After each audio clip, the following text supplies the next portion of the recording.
And I think it was, like I said, just a glimpse into what is possible and what's already out there. How I like to answer it. I've been appreciating Black Panther for a while. One of the things I tell people why it's so much like Black Panther is I have written now maybe 8 science fiction books, black science fiction books, and been traveling conventions for at least 8 years. And I haven't met a writer that didn't feel that Black Panther didn't have something in its movie that they already had in their story. You know, when I used to try to explain a celestial plane, you know, to publishers or just to other people, I didn't have the terminology for it. Now, I don't have to say like the middle or talking to your grandmother, they're not really dead yet, or they're somewhere else, or you go see and talk to your ancestors. Now I can say ancestral plane, and now everybody can get it. You know, I'm a school teacher. I taught high school and middle school last year. I got a chance to teach both in the K through 12. And one of the things I didn't expect to see is I always used to wear dashikis, right? I would be popping up in October, I would pop up in June, you know, and the kids would be like, it's not Kwanzaa, you know, it's not Black History Month. And since Black Panther, and they're all mostly Chinese dashikis, but they're still dashikis, right? People are wearing them for a variety of occasions. And they're now part of and not only Black people, there's all people that are wearing them. And I don't have no problem with that. You understand? I don't care. It's not totally cultural appropriation. You're not cosplaying, you know. You're wearing it. It's a shirt. You know, I wear other cultures' shirts, right?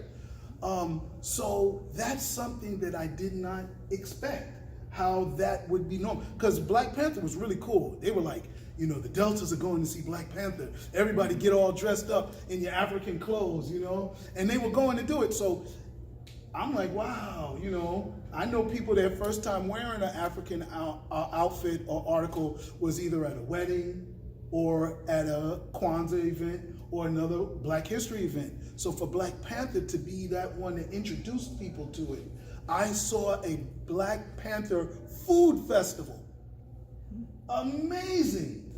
Different food from around Africa because of a movie, a superhero movie, spandex, a vibranium spandex, but still in all, so I never in my wildest dreams would I have seen that. I met a guy that came up with a seasoning called a Wakanda seasoning, and he sells it in Walmart. I was like, oh my God, this is incredible. So that's something that I didn't really expect. You know, another impact that I do like about the movies, even though it was fictional, and in a way it's sad that a lot of people's greatest pride came from something that was totally fictional.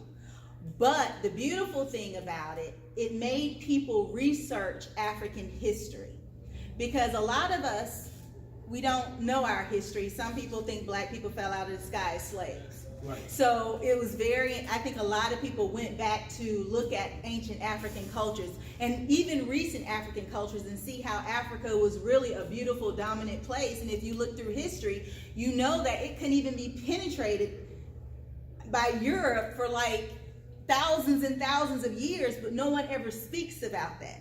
What Black Panther did is showed Africans in a beautiful light, a powerful light. Mm-hmm. And it gave a lot of pride to people, and even though it was fictional, it forced people to go look through African history to say that, okay, this is fictional, why don't we look at the real part of our majesty? And I think that made a lot of people, quote unquote, woke. Okay. So that's kind of been it for me too, you know. I think of the movie Independence Day with Will Smith, right? In the movie, the scientist is explaining this UFO that they found to the president when he goes to the bunker. And he says to the president, oh my God, ever since they came back, it's been going crazy. And he's been all excited, you know. I feel like that in the world of Black science fiction, since Black Panther, everything has been going crazy. You know, everything, you name it. I can't, you know, I'm still going to be surprised. I did this panel, the Monster panel, in Chicago last summer, at a convention called WakandaCon, okay? And I met Van Jones there, the CNN commentator. I'm like, oh my God, he took a copy of one of my books. Amazing. Yeah, Van, you better get back and tell me what you think about it.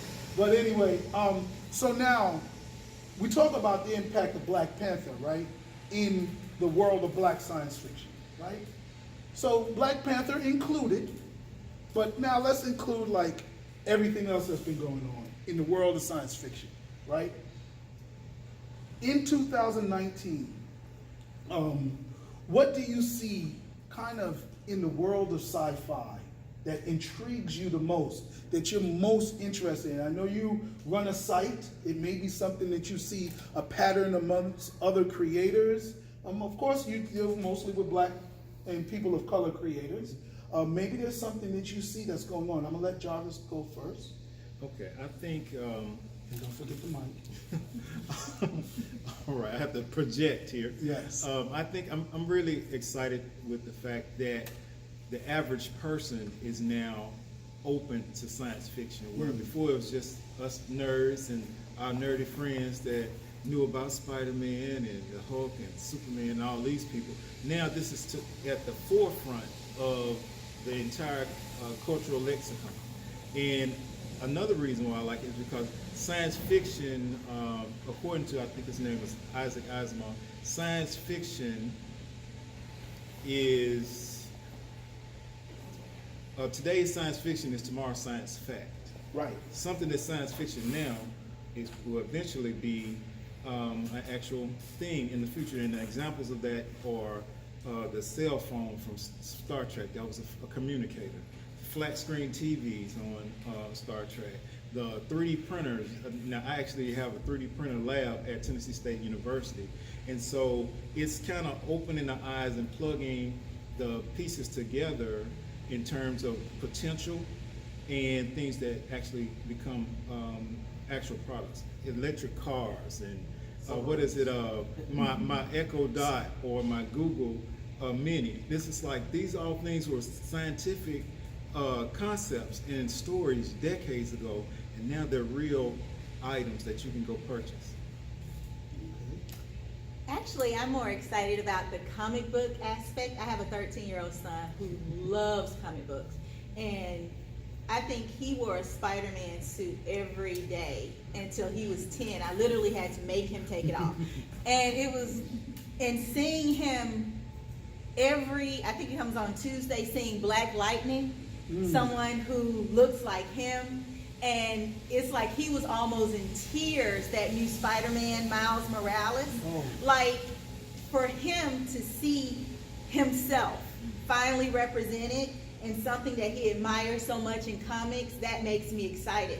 Because it makes me feel like we may be heading for a really diverse world, not just in theory, but that people can actually respect the creativity and artistry of all people. Period, not based on your culture or your skin tone. And that makes me really excited. I actually echo what you said. I'm 50-something years old, so for me, the wait was long, right? You know, for my son, who was like 16, his wait wasn't as long as mine, okay? He got Black president at 8 years old, you know? I didn't. So his world is a little different than mine. So my excitement is still there. I'm like Jarvis, you know, I'm just as excited. But what I do like is my major in college originally was computer science. And that was in 1985. 1986, Windows was introduced. And almost everything I learned in my freshman year, even though I didn't get into my major, was kind of revamped. You know, we were using DOS, you know, all that basic stuff that is like arcade now, right? It's the stuff you see when you call the technician and they say, "Can I take over your computer?" And then they get on your computer, you're like, "What happened?" That's what I was learning, right? But punch cards. yes, punch cards, right? Before the floppy. But what I like being somebody into something like that is I was a DJ. I wasn't, pocket saving nerd, right? That was me. Right. I wasn't that dude. I raced BMX bikes, I played football. I was cool. Okay, as much as I consider myself cool, I wasn't what we used to consider a nerd was. I have to say that because now Killmonger went to MIT. Killmonger was Apollo Creed's son just months before he was Killmonger. So what happened was Michael B. Jordan and Black Panther kind of pulled nerds and techies out of the cornball closet. Not only did they do that, but as Jarvis said, the world is technological now. How did, I'm gonna get social with you, but we'll laugh about it. How did Jesse Smollett get caught? They said, oh, this is the kid that lied and said that he got jumped by some mega hat wearers. Well, what pulled the card? Street cameras. Street cameras. Now grandma can say, did you download those pictures into my flash drive? What is that, grandma? My grandmother would never have known anything about that. Other grandmothers can talk to one grandmother in Australia and talk to another grandmother in Nevada at the same time. That's unimaginable. Not only can they do that, they can do it video. So we're living in the future. And in my writer classes, I tell people, especially, older people want to write memoirs and stuff like that. They want to get into books after they retire and write. I say, you have to modernize your stories because today's mystery has to take advantage that you have a camera phone. Or else, if you use your mystery story, you don't include a camera phone or body cam or car cam or front door cam, you're going to look like your character is stupid because those are the things that are going on today. So even our science fiction writers, the ante is upped. You've got to up your ante. You've got to imagine beyond what we have now. Talking to your car is possible. Self-driving cars. Even though they hit black people more, so that's just a little kink. They got to work that out. Okay. That's the study that just came out that they do hit people of color more, and they can't detect a person. How that happened, but sheesh, I thought AI was intelligent. That's artificial ignorance, right? Right? Hey, that's a new term. That's another AI, right? Yeah, right there. I claim it. All right. Let me just ask you all. We alluded to it a little bit, right? But as fans and people in the sci-fi world, what was your journey to loving sci-fi like? How did you get into sci-fi? Was it something that, because for us, we got into it seeing other colored faces in it, but that aside, regardless of, Uhura being the only black person on the Enterprise, I love Star Trek, right? I love Star Wars before Mace Windu, right? When it was just Lando Calrissian, the street gambler, right? But how did you get into sci-fi? And either one of y'all can jump in at first. Here you Again, go. I'm going to broaden this umbrella, Yes. speculative fiction, because I actually loved fantasy TV shows Okay. most. Like I love And we Jason didn't and the define Argonauts. sci-fi, Yeah. but I see your Yeah, fantasy. I love Land of the Lost. Yes. I loved Voyage to the- Twilight Zone. So for me, I fell in love with the supernatural first. Right. And because sci-fi for me is an extension of the supernatural, I learned to appreciate the Star Trek and the Star Wars. But I love Star Wars more than Star Trek because Star Wars is more Fantastic. fantasy. Yes. So for me, I love the fantasy world more. So But you got introduced through television shows? And television things like- shows. Okay. Like I really love the old, I like the really old Jason and the Argonauts Okay. movies and Yeah, Sinbad and Clash of the Titans and Yeah, I love monster movies. So I really love horror. I love the horror, supernatural part. And whenever you start dealing with the supernatural, of course, it morphs into, the Terminator and things like that. So I fell in love more with things like the Terminator and the Matrix as an extension. But fantasy and horror is probably my first love. Mr. Black Science Fiction Society? Well, I think I'm on the opposite spectrum. I was forced to watch science fiction because my older brothers wanted to watch Star Trek. Oh, they shoved it down. And so I didn't have a bravo choice. to those brothers. Yeah. Or That's some good bullying. Either watch it or get beat up. So, so Star Trek, and then also my older sister, I would hang out with her, and she liked Doctor Who. And so I watched all of the original Doctor. I think there's not an episode of Doctor Who since it's been created that I haven't seen. And I love the current Doctor Who. Oh yeah. Oh, that's good. That's my It favorite. was about time. Yes. 'Cause they- What'd you say? Red Dwarf. He also got bullied. Oh yeah, that's another British one. Yes. Yeah, I'm familiar with them. And I love Black Mirror. Oh, that's awesome. Yeah, and Okay. then Evolved from the ship's cat.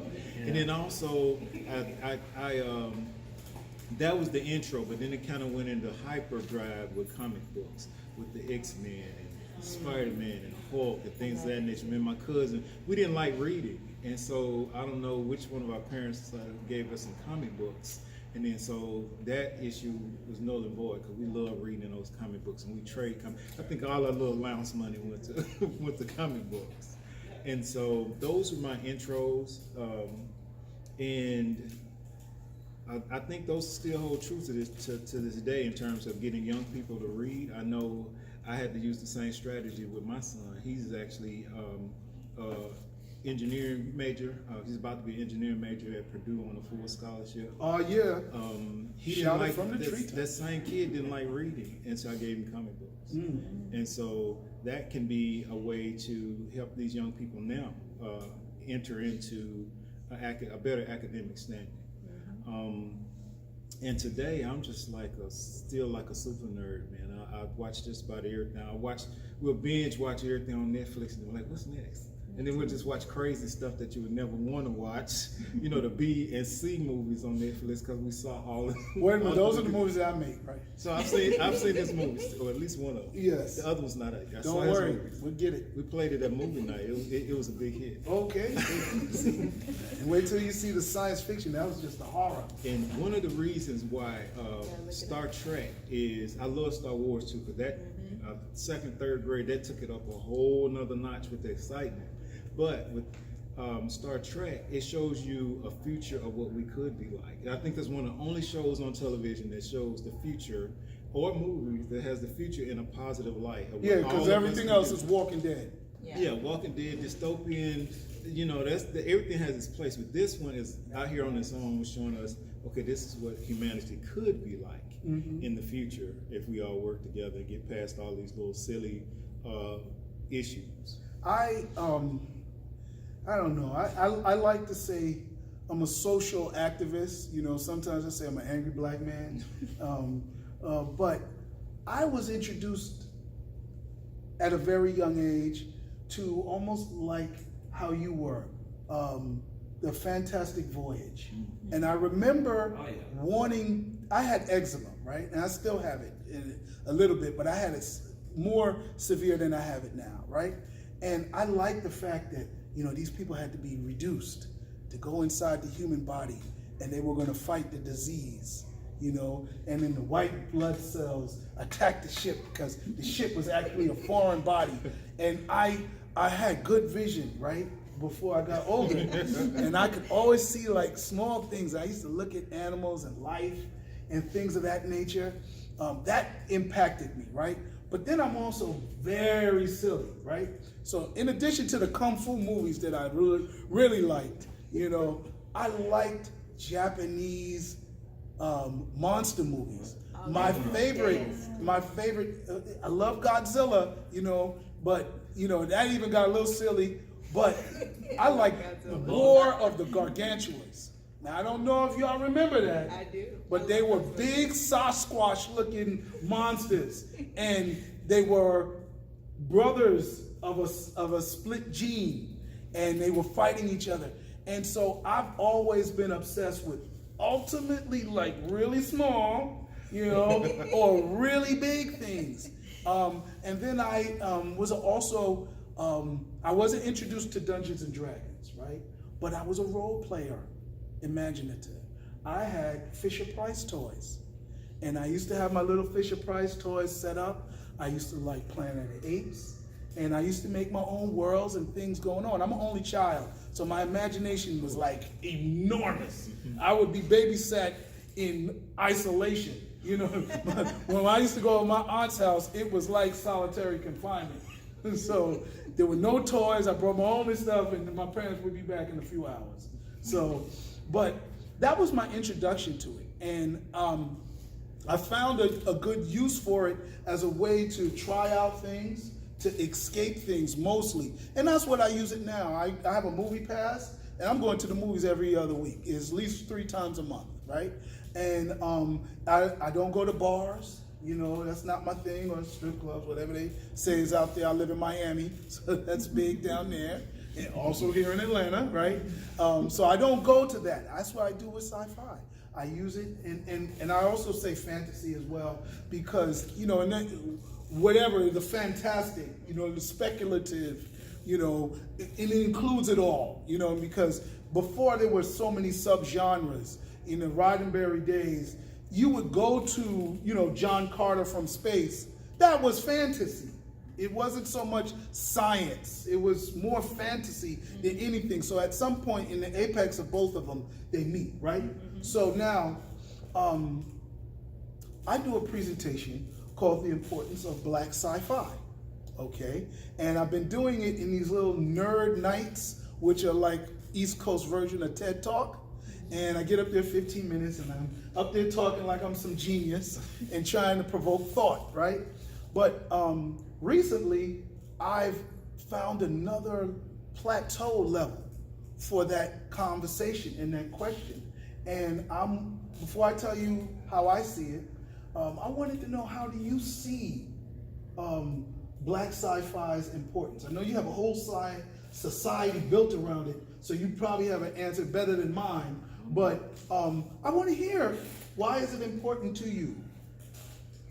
Okay, I think sci-fi and black sci-fi is important simply because it gives us a glimpse of what could be. You know, it's not just an escape from what's going on now, how we could be. Like I said, with Star Trek, it shows you what we could be. That's the direction I go with science fiction.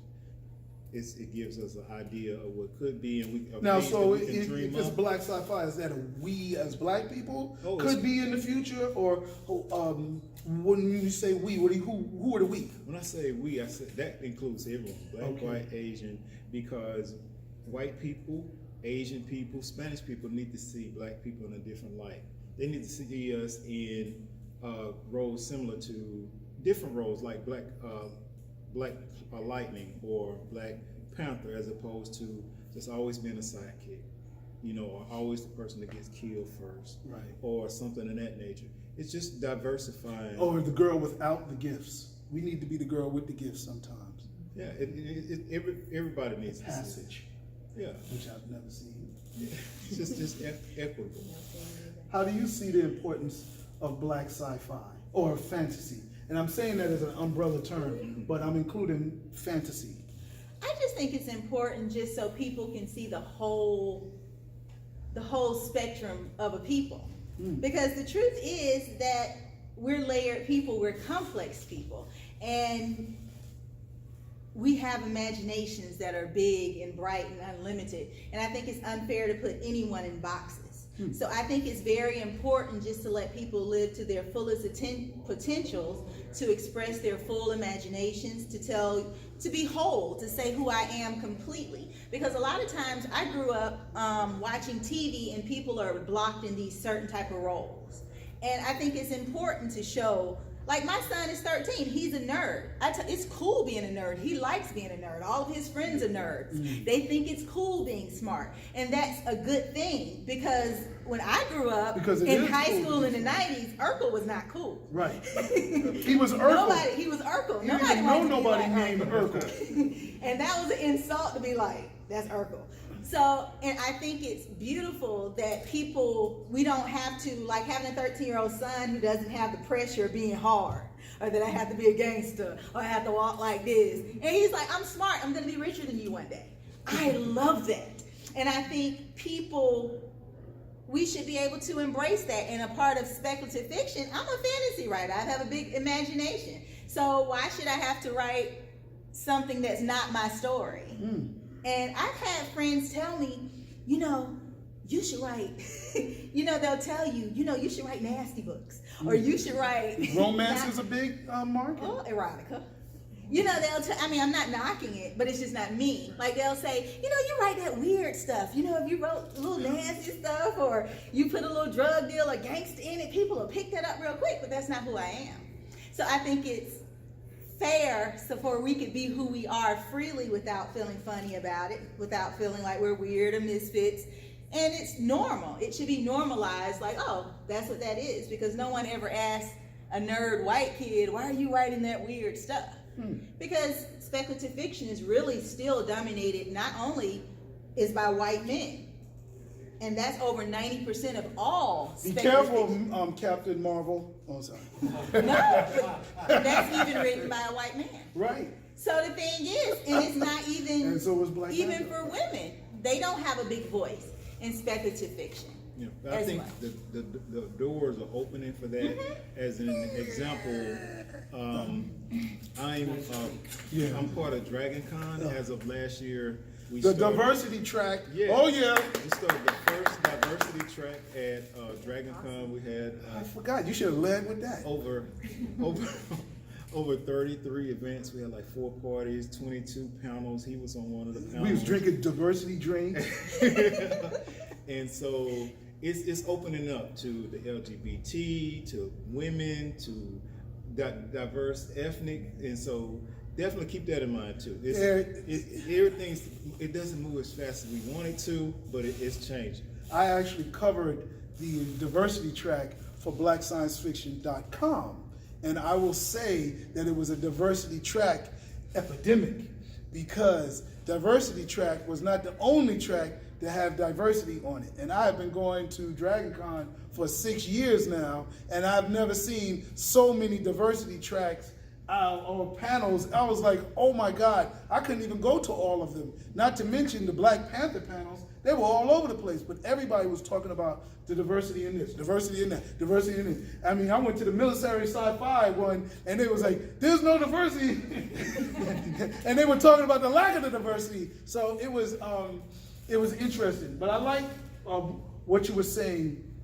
I agree. I'm trying to remember my original, right, idea of what the importance of Black Sci-fi is, but I definitely echo.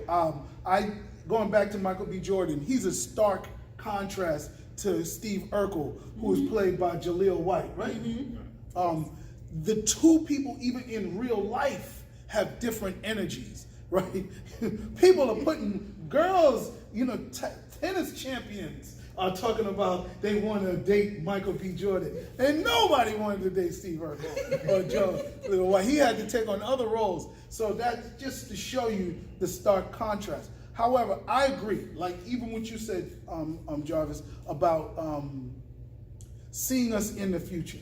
I tell people that the role of Black Sci-fi is vitally important and crucial to science fiction. If you can't imagine a diverse future in any culture, you are not a good science fiction writer. That's bottom line, because the world is diverse. So if you're gonna kill off, a certain part of the world, then maybe you gotta write that virus that kills everybody else. But if not, then what world are you imagining? Because you're not even living in the present world. So I argue that multicultural sci-fi is realistic sci-fi. Monocultural sci-fi is low-level writing, low-level imagination. You've got to imagine a multicultural world. Now, how do I see the importance for black sci-fi? Well, I like salads, but if you take out the tomatoes, you take out the carrots, you take out the croutons, you take off the seasoning, you got Caesar salad, Caesar lettuce, that's all you have. So to me, I like the salad. I always talk about the importance for integration with the salad bowl over the melting pot, because I want my tomatoes to taste like tomatoes, all right? I don't want everything to taste like each other. And then when we talk about sci-fi and the importance of an ethnic group's contribution, not only, do I'm talking about black sci-fi, but I want to hear Native American. I want to hear African from the continent. I want to hear Indian. I want to hear Asian. I want to hear European. You understand? But all of that, because all of those ideas are what will make a good futuristic speculation. If I am a businessman and I'm coming up with the future of Earth, I can't just listen to one country's or culture's speculation. I need to get everybody's speculation. And until very recent, black science fiction, the black Americans' speculation wasn't valued.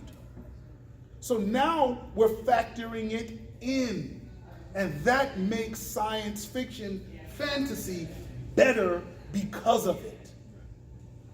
So that's my argument. It's important. Not only do I argue that, now I argue that we'd have had 30 years of, or 50 years or maybe more of undiverse sci-fi. So we need some type of catch-up of black sci-fi just to balance out what we've had as a deficiency. So maybe not 8-year-olds, but people that are older than that, they need to rebalance it, Even, I used to say, if I wrote Luke Cage, he would be a different character than a jive talking guy from the 70s wearing a chain around his belt, or a chain for a belt. So even some of our characters have to be not even reimagined.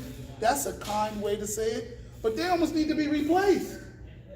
They need to be replaced by black imagined characters, or black imagined characters need to come alongside them just to see what comes out of that imagination. This girl, Tomei, she wrote Children of Blood and Bone. Time magazine considered it the best book of 2018. Black sci-fi, right? Black fantasy, all right? Yeah, but why? Because it's a reimagination of what, we saw in Lord of the Rings, what we saw in Conan the Barbarian. It was a reimagining. So the wizardry was of a different nature. And that was a refreshing. So drop that ball. Any other comments on that? I got another question. We probably might have room for 2 more questions as long as I talk. You're good. But recently, and you almost stepped in it, with, Brie, the actress of Captain, Brie Larson, right? She's my most recent example. But there's been examples before of trumpeting a message in a story. Black science fiction sometimes has the burden of correcting history, right? Having a message to tell. If you want to write a Harriet Tubman story, is it going to be fictional? Is it going to be fact? And how do you not preach and all this other stuff? But the messages in black sci-fi, right? How do you see the balance? How do you tackle the balance? You can give us an example of one of your stories that you've written that has a message in it, or another story. But how do you balance that without going so Brie Larson that you kind of turn people off? I think you should stay away from preaching. Right. Like, for example, I have a book called Rua the Immortal that's based in... Is what? Rua the Immortal. Okay. It's based in 1st century Israel. They're all black people. I Get believe out. the first Hebrews are black people. So I didn't preach. I just described them as people who look like me. So it's not a preaching of anything. I did research. and these are the people that I found, and I wrote a story about these people. So when you read it, you're not going to see anyone that looks like a Goldberg. You're going to see someone that looked more like a Shaquana. So that way, I just rewrote the story in that time space, and I changed the traditional, like Jesus is in this story. He doesn't look like Kid Rock that you usually see on TV. He looks like a brown-skinned black man with thick curly hair. So I don't preach, this is my vision of what first century Israel looks like. And it's not just black people, it's brown people, it's white people. I did research of the Roman Empire and found out that not only were all Roman soldiers, they were Asian, they were black, they were white, because all the lands that they conquered, the soldiers marched for them, so they were a diverse group. So you got to throw away what Hollywood shows you, when everything is white, and you really put the diversity of the world in. And that's the way I did it. I didn't preach, I didn't say, I didn't feel the need to do any of that stuff. Would you think that's a direct message, or is it an indirect message, a subliminal message? Do you have another message in it? Well, the message is that maybe the world is not always as you think it is. Mm. Maybe you need to dig deeper, and maybe these faces are different than what has been shown you. Mm.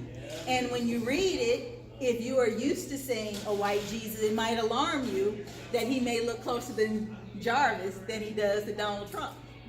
You understand what I'm saying? So the message is, I guess that is the message, because when you open it, these figures that you've always seen a different way is presented in a different way.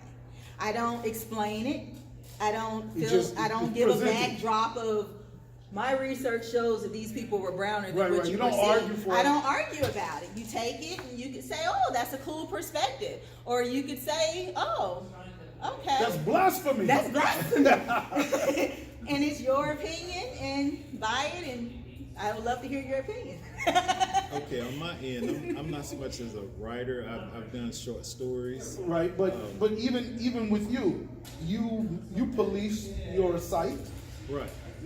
So I know you got some experiences. We already talked about some today, setting up. But yeah, go ahead, tell us. Yeah, I kind of showcase the stuff that's been the good stuff that's been kind of left out of mainstream, so that people can see these stories that haven't been told. Because stories like Black Panther and Black Lightning, there are hundreds of them, but a lot of times they never see the light of day.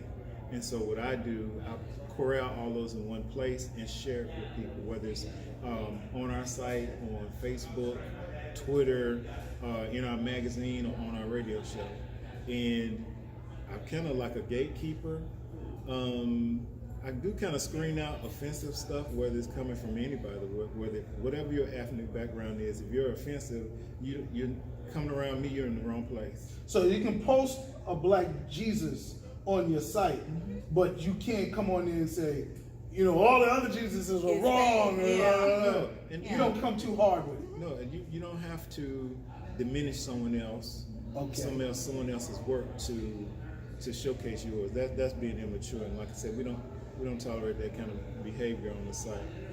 Okay. Or the organization. I would say, as a long-term member of the site, a person who has never been banned or reprimanded, that maybe I know how to do it. He knows better. I think it's just kind of upbringing to kind of and be respectful and coming from a diverse world, right?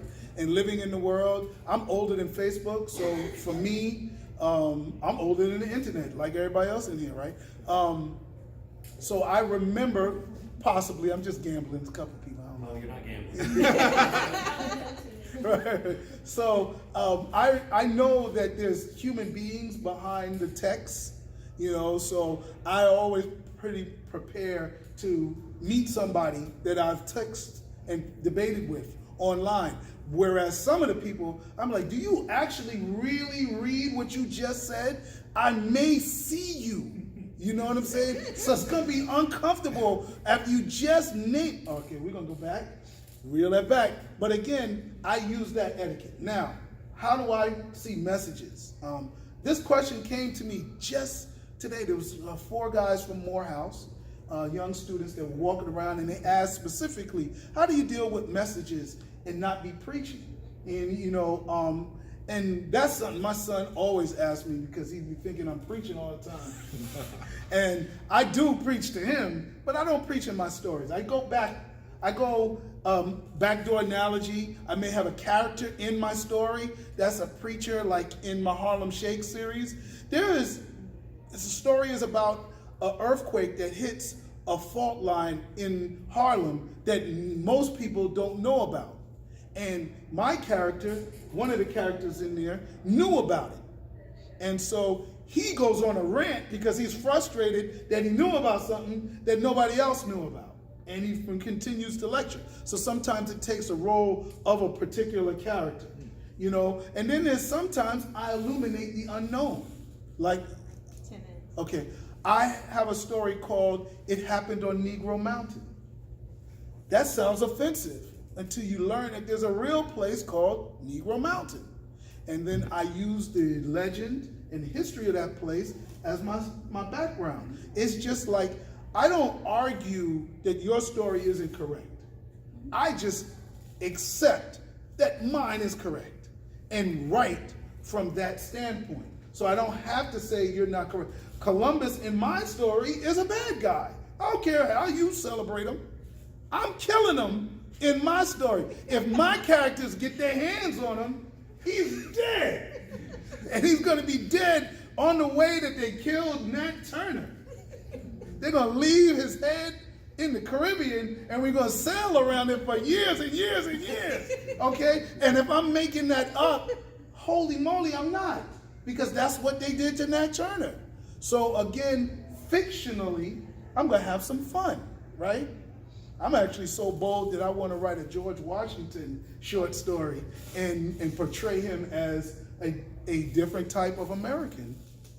My first job substitute teaching was at a middle school called, was it the R. Kelly Middle School?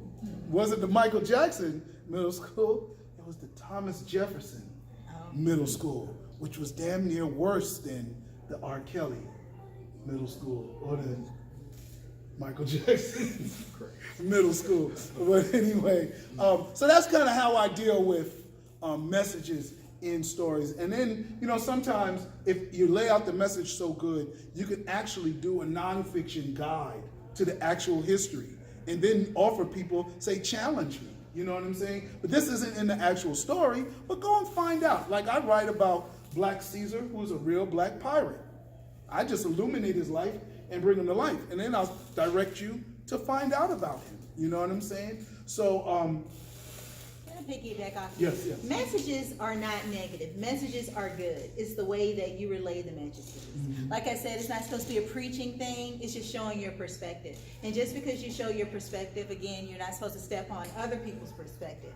You presented your world the way you see it. And the way you perceive it is the way you perceive it. It's going to be, digested differently from everyone who reads it. And I think that's how you give a good message without being so direct and hit over the head. Like I read this book not too long ago, and it was a good book, but it got real preachy in the middle. And Battlefield Earth? No. I mean, it was a good, and it was written by a black fantasy writer. But even when I read the book, I was like, she just really went in. And even though I agreed with her concepts, I was just like, she went in so far that I could see how it left the story, and I could see how people would close that book and say, I'm not feeling it. Because I didn't think she blended her message well. I think she did it with a very angry pen. She lost it. She got mad. You can see her typing like this. You should write the writer and tell them that. I mean, I think, we need to talk to each other because maybe other people aren't really reading us. But if we read something, like I told a couple of writers, some of the things that I felt were, and more than just get an editor. That's almost regular. But things that I found in their stories that, might need to be corrected, and even in me. Yes. You had a question? Oh, no, it was more of a comment. Make a comment. Join in. We got 5 minutes left, so let's go for it. I got one question left. That's it. All right. So I'm kind of going along with you on that. because there's been a lot of messages that's come out as of late that's kind of divided the fandom. And I think a lot of it is, it's not just about delivery, it's about how they went about bringing that message in. Like, for instance, you know, the 2016, you know, Ghostbusters reboot movie. Leslie, poor Leslie. That's my girl too. Yeah. But when you dig into what happened, how they went about subverting the third Ghostbusters movie that was gonna happen, and you find out that number one, Aisha Tyler was originally gonna be in there, gonna put her own money for it. She was pimping for this for almost since the early 2002. Her and Rosario Dawson being in it. So all of a sudden, you know, they get shoved to the side on their project, and then all of a sudden they bring in Kristen Wiig and then these other people, and then Leslie Jones.